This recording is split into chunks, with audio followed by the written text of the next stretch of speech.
देखिए, उस दिन की अभिव्यक्ति की स्तुति के लिए इस दिन जो हम एकत्र हुए, तो पहले मैं एक पंक्ति यहां कहना चाहूंगा। आपने आचार्य मिथिलेश नंदिनी जी को बुलाया, जो ज्ञान के प्रतीक है, धर्म के। मैं राजनीति के क्षेत्र से आता हूं, जो कर्म का प्रतीक है। योगी राज जी उपासना के प्रतीक हैं।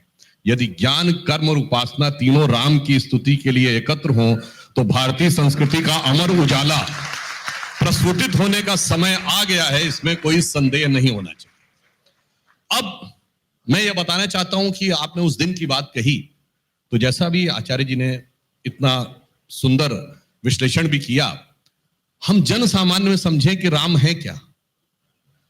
अभिवादन का तरीका होता था आज भी राम राम।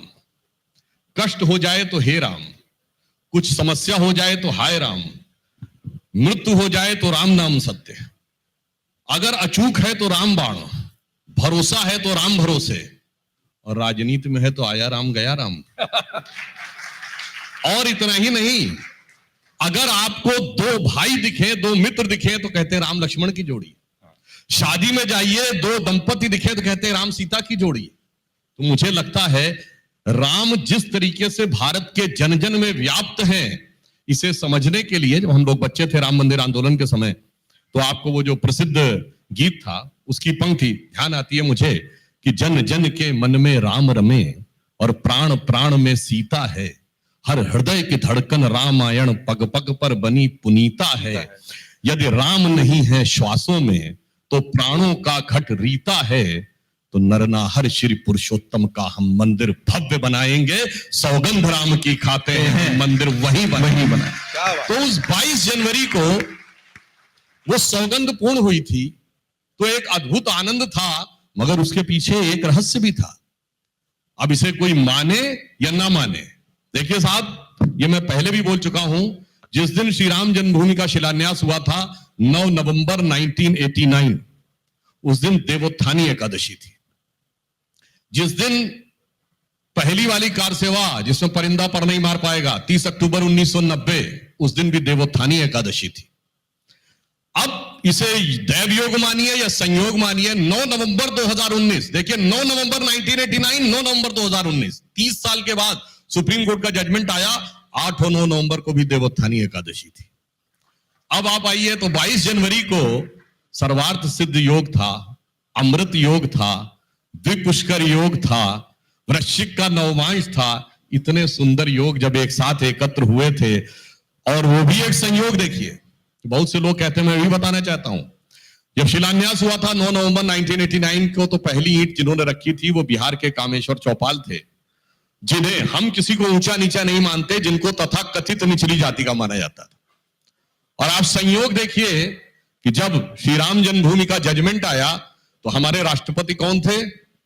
श्री रामनाथ कोविंद, जो अनुसूचित जाति के थे, 2019 में। और जब उद्घाटन हुआ, तो हमारी महामहिम राष्ट्रपति द्रौपदी मुर्मू जी अनुसूचित जनजाति की, और मुख्य जो जजमान थे श्री नरेंद्र मोदी जी, वो पिछड़ी जाति के। भगवान राम का जब राज्याभिषेक हुआ था, तो पहले निषाद राज का राज्याभिषेक हुआ था, माता शबरी का सम्मान हुआ था, सुग्रीव का राज्याभिषेक हुआ था, वानर रीछ भालू सबको सत्ता में सम्मान, सबको स्थान मिला था, समाज के हर वर्ग को। तो वही आज के काल में हुआ है, मगर इसे समझने के लिए वो दृष्टि चाहिए जो राम के प्रति प्रेम की होती है, जिसके प्रतीक योगीराज जी हैं। क्योंकि कहा जाता है राम को तब समझ पाओगे, सोई जानहि जेहु देव जनाई, उसी वही जान पाएगा जिसको आप जनाना चाहें। सोई जानहि जेहि देव जनाई, जानहि तुम्हि हो जाई। अगर वो जान लेगा आपको, तो आपके साथ एकाकार हो जाएगा। बहुत बहुत सुंदर अभिव्यक्ति सुधांशु जी। और मैं एक पॉइंट और कहना चाहता हूं। जरूर। ये मैं, जब 22 जनवरी की बात होती है, आप सबने देखा 22 जनवरी का जो मुहूर्त था, वो 84 सेकंड का था। बहुत से लोग जो आजकल ज्ञान देव पाणे होकर हम लोगों को ज्ञान देने लगते हैं, विज्ञान की बात करो, फलाना बात करो। मैं चुनौती से पूछता हूं, दुनिया में कोई धर्म संस्कृति बताइए जो इतना एग्जैक्ट कैलकुलेशन कर सकती हो। कहां से? Astronomical calculation. एक घड़ी पहने ना, घड़ी तो क्लॉक है। इस क्लॉक का समय कब तक वैलिड है? 1000 साल, 2000 साल, 5000 साल? हमारी क्लॉक सेलेस्टियल क्लॉक है, प्लैनेटरी मोशन। 1 लाख साल बाद भी आप देखेंगे तो वो बता देगा कि 1 लाख साल पहले ये समय था। तो आप सोचिए, जब आप पूजा करते हैं तो 84 सेकंड कहां से आते हैं? कभी आपने ध्यान दिया हो, जब पंडित जी पूजा करते हैं तो क्या बोलते हैं? कहते हैं ब्रह्मा आयु द्वितीय परार्धे। अब ब्रह्मा की आयु का द्वितीय पदार्थ यानी 51वां वर्ष ब्रह्मा जी की आयु का, तो आज के समय के साथ 155 ट्रिलियन ईयर्स।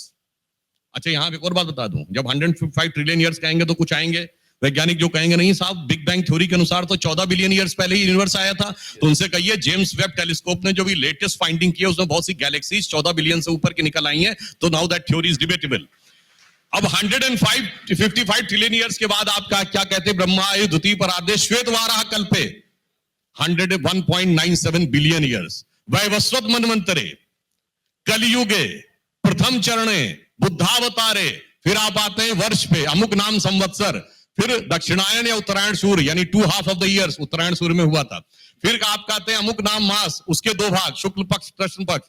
फिर आप आते हैं अमुक नाम तिथि, फिर आप आते हैं अमुक नाम नक्षत्र, अमुक नाम लग्न, फिर आते 84 सेकंड। मैं पूछना चाहता हूं 155 ट्रिलियन ईयर्स से एक सीमलेस कनेक्शन 84 सेकंड का बनाने की बात है, तो ये धर्म के साथ विज्ञान पर भी गर्व करने का विषय है, जो भावी भारत का मार्ग अवश्य प्रशस्त करेगा। देखिए, पहले तो मैं अरुण योगीराज जी के लिए कहना चाहूंगा, इन्होंने जो प्रतिमा के निर्माण और उसके प्रति समर्पण की जो बात कही, क्योंकि हमारे यहां माना जाता है कि जब आप प्राण प्रतिष्ठा करते होता है कि आप अपनी जो चेतना की शक्ति है वो उसके अंदर स्थापित कर देते हैं।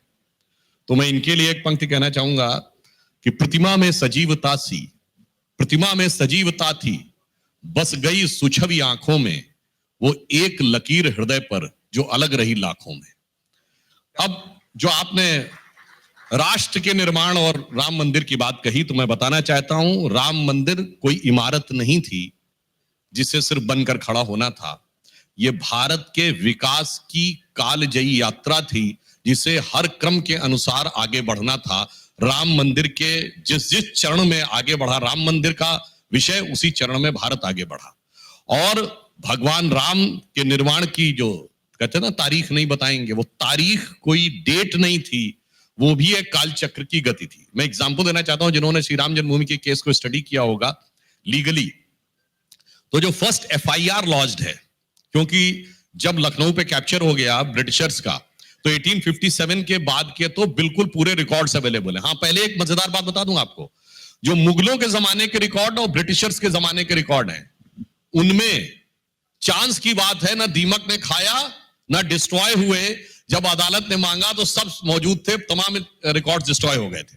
अब आप आइए, जो पहला एफआईआर है वो है नवंबर 1858, जब फैजाबाद के थानेदार को वहां से कंप्लेन आई कि 25 निहंग सिखों ने कैप्चर कर लिया है, और कहा है, जानते हैं, मुतव्वली ने लिखा कि 25 निहंग सिख तलवार लेके आ गए हैं और उन्होंने यज्ञ हवन किया है और मस्जिद जन्म स्थान की दीवारों पर राम राम लिख दिया है। अब देखिए, मस्जिद जन्म स्थान वर्ड आया, और मजे की बात यह है कि जब वो एफआईआर दर्ज करवा रहा है, शिकायत कर रहा है, तो भी अपने सिग्नेचर क्या कर रहा है? मुतव्वली मस्जिद जन्म स्थान। अभी जन्म स्थान तो स्पष्ट दिख रहा। खैर, 1858 ये वही कालखंड है, 1857 में प्रथम स्वातंत्र समर और 1858 में पहला संघर्ष जो निहंग सिखों ने किया। अब आइए, स्वतंत्रता आंदोलन हुआ, उसमें सबसे बड़ा ऐतिहासिक परिवर्तन कब आया? 1937, जब प्रोविंशियल असेंबलीज के इलेक्शन हो गए, यानी अंग्रेजों ने मान लिया कि केंद्र में उनकी सरकार रहेगी पर प्रदेशों में हमारी चयनित सरकारें आ सकती हैं। अब आइए, ठीक उसी समय 1936 सबसे भीषण संघर्ष हुआ राम मंदिर के लिए, और उसके बाद ब्रिटिश गवर्नमेंट ने ही वहां पे नियमित नमाज पे रोक लगा दी। अब कहा वहां सिर्फ पूजा पाठ होगी। अब आइए, देश आजाद हुआ। 26 नवंबर 1949 को बाबा साहब अंबेडकर के द्वारा रचित वह संविधान कंप्लीट हुआ, और ठीक उसी समय 22-23 दिसंबर 1949 को श्री राम लला प्रकट हुए। देखिए, भारत आजाद हुआ था मगर भारत की शक्ति ताले में थी। रामलला भी ताले में रह गए मगर दिखाई पड़ गए। अब आप आइए, उसके बाद भारत आगे बढ़ा। ताला कब खुला? 1986। अब आप कहेंगे 1986 में क्या हुआ था? जो लोग अर्थशास्त्र के विद्यार्थियों, उन्हें याद होगा, आज जो WTO बना है, जो 1 जनवरी 1995 को आया, वो गैट था पहले, और गैट कन्वर्ट हुआ WTO में उरुग्वे राउंड ऑफ टॉक्स से, and Uruguay round of talks 86 में शुरू हुई, यानी भारत के ताला खुलने की प्रक्रिया शुरू हुई। 90-92 के बीच में राम मंदिर आंदोलन चरम पे पहुंचा और यही वो समय था जब भारत के अंदर राजनीतिक आंदोलन भी बदला, आर्थिक व्यवस्था भी बदली, विवादित ढांचा भी टूटा और अर्थव्यवस्था का पुराना नेहरूवियन मॉडल भी टूटा। यानी नई अर्थव्यवस्था, नया समाज और मंदिर का नया स्वरूप उभर के आया। और आप समझिए उसके बाद क्या हुआ। 2003 में खुदाई हुई नीचे जिसमें खंबे निकले। 2003 ही वो वर्ष है जब भारत पहली बार करंट अकाउंट सरप्लस हुआ, जाके चेक कर लीजिए। जब ढांचा था तो फॉरेन एक्सचेंज रिजर्व $1 बिलियन के नीचे आ गया था, सोना गिरवी रखा पड़ा था, 17% रेट ऑफ इन्फ्लेशन थी, निगेटिव ग्रोथ रेट थी। और जब खंभे निकले तो फॉरेन एक्सचेंज रिजर्व 100 बिलियन पे पहुंचा था 2003 में। जब निर्णय आया 2019 में फॉरेन एक्सचेंज रिजर्व 500 बिलियन, और जब अभी मोदी जी के द्वारा प्राण प्रतिष्ठा हुई 620 बिलियन डॉलर का foreign exchange reserve, G7 G20 country में हाईएस्ट ग्रोथ रेट। और मैं ये कहना चाहूंगा, राम ऐसे ही नहीं आए हैं अपने आवास में, 4 करोड़ गरीबों को गरीब आवास दे के आए हैं, 11 करोड़ लोगों को शौचालय दे के आए हैं, 14 करोड़ घरों में नल दे के आए हैं, हर गांव में बिजली पानी सड़क लेके आए हैं, हर राज्य में एयरपोर्ट लेके आए हैं, 54 करोड़ लोगों को जनधन अकाउंट लेके आए हैं। और इतना ही नहीं, नई संसद भी लेके आए हैं और नई संसद में नारी शक्ति वंदन अधिनियम के द्वारा महिलाओं को संसद और विधानसभा में प्रतिनिधित्व का मार्ग प्रशस्त करके आए हैं और चांद के अछूते कोने पर छूने वाला भारत को पहला देश बनाकर लाए हैं। तो आप समझिए ये काल चक्र की गति थी। इसीलिए जब सुंदरकांड में उल्लेख आता है कि वो पूछता है ना रावण हनुमान जी से कि भाई तुम हो किसके दूत, तो जानते हो क्या कहता है, जाके बल लवलेश ते जिते चराचर धारी तासु दूत मैं जाकरी हरि आयो प्रेनार। मैं उस परम शक्ति का प्रतिनिधि हूं जिसके लेश मात्र से तुमने जीता। तब उसने क्या कहा था, तात राम नहीं नर भूपाला। विभीषण समझाता है, तात राम नहीं नर भूपाला, भुवनेश्वर कालहु कर काला। ये राम है, ये भूपाल है, संपूर्ण विश्व के स्वामी हैं। इनकी कालचक्र की गति समझिए। मगर अंत में ऑन द लाइटर नोट एक बात कह दूं, ये 22-23 दिसंबर 1949 की रात को जब मूर्तियां प्रकट हुई थी तो सबसे पहले रोशनी किसको दिखी थी? यूपी गवर्नमेंट का एक सिपाही था, उसका नाम था अब्दुल बरकत, और उसी का सबसे पहले मजिस्ट्रेट के सामने बयान है कि उसे दिव्य रोशनी दिखी। और उसके बाद जब वो रोशनी हटी तो वहां श्री राम लला विराजमान थे। तो कुछ लोगों को रोशनी अब्दुल बरकत को 1949 में दिख गई थी, कुछ लोगों को 2024 में नहीं दिखी। लगता खुदा की बरकत उनके ऊपर नहीं है। और लास्ट में मैं कह दूं, हम लखनऊ में बैठे जी साहब, रामावतार लिखा गुरु गोविंद सिंह जी ने, रामावतारम लिखा तमिलनाडु में कंबन ने, उर्दू में भी एक रामायण लिखी गई इसी लखनऊ में, चकबस्त रामायण। और राम किन आदर्शों के प्रतीक थे उसमें वो पंक्ति है कि जब भगवान राम जहां गला काट के, भाई भाई का गला काट के सत्ता प्राप्त करने की दुनिया में परंपरा है, बेटा बाप को मार के गद्दी पे बैठता था, तो पिता के एक वचन के लिए जब वो जाते हैं तो चकबस्त रामायण में उर्दू में लिखा है कि भगवान राम जब दशरथ जी से वो लेके परमिशन लेके जाते हैं तो कहते हैं कि रुखसत हुए वो बाप से लेकर खुदा का नाम, रुखसत हुए वो बाप से लेकर खुदा का नाम, राहे वफा की मंजिलें अव्वल हुई तमाम। तो तमाम मंजिलें अव्वल हैं, देखने वाले की नजर चाहिए। यह समय आया है। और मैं ये भी एक बात कह दूं कि कहते थे ना कि वो तारीख की बात, तो तारीख कितनी इंपॉर्टेंट थी, वो मैंने आर्थिक वाला विषय तो बताया। 2 लाइन इस तारीख पर कहता हूं। तारीख को इस बात का भी इंतजार था कि राम मंदिर की जिस दिन प्राण प्रतिष्ठा होगी उस दिन कोई और नहीं करेगा, इस देश का प्रधानमंत्री करेगा। और प्रधानमंत्री वो होगा जो 140 करोड़ देशवासियों से 2 बार पूर्ण बहुमत लेके आया होगा और उसके साथ अपने घोषणा पत्र में भी लिखवा के लाया होगा, यानी जनता का जनादेश लेके आया होगा।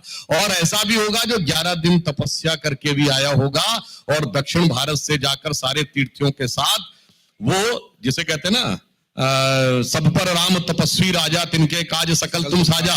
तो तपस्वी प्रधानमंत्री का इंतजार था और योगी मुख्यमंत्री का इंतजार था। तो तारीख के गहराई को आप समझिए तो आपको समझ में आएगा कि राष्ट्र का निर्माण कहां से कहां तक होने वाला था। अगर आप ये वीडियो YouTube पर देख रहे हैं तो हमारे चैनल को सब्सक्राइब करें और बेल आइकन को दबाना ना भूलें। अगर आप Facebook पर ये वीडियो देख रहे हैं तो हमारे पेज को लाइक करें।